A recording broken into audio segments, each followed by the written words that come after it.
4日伫台南市议会1楼大厅，聚集了跨党派议员，一同声援立法院所要推动的打击以及防治外在器官法，呼吁民众莫前往中国进行非法器官移植。反活摘世界宣言，这是普世人权、普世价值哦，没有任何一个个人要遭受这样子不人道的待遇，然后承受这样子不人道的一个威胁。那我想，我们透过今天这样子的在议会的大会里面通过我们的提案，那希望可以让更多的，包含说全国各县市议会可以跟进。中共吼，这些在内部吼都有这种吼毫无人道、惨无人道的这个行为吼，我们予以强烈的谴责，也希望吼全体的国民吼，甚至全世界的人民共同来关注这件事情吼，可以让这个中国吼的同胞吼可以免于吼这样子的一个恐惧。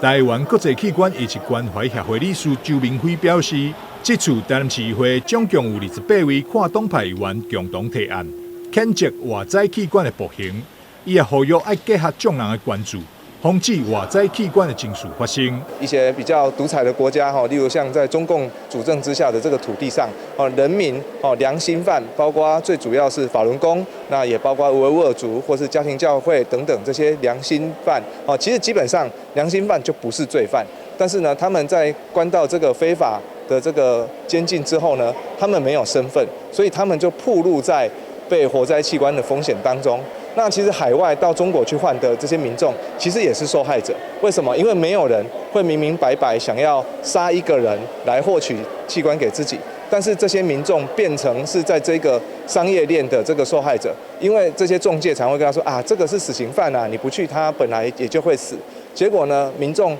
就无知他就说那其实如果这样就让他有个大爱，但是其实不知道这个是活摘器官，就是因为这个罪恶把被摘器官的人或是接受器官的人都变成受害者。台南市议会伫今日通过决议，响应打击以及防治外在器官法，这也是伫桃园市议会、台北市议会以及新北市议会后，全国第4个通过决议的市议会。记者张世伟采访报道。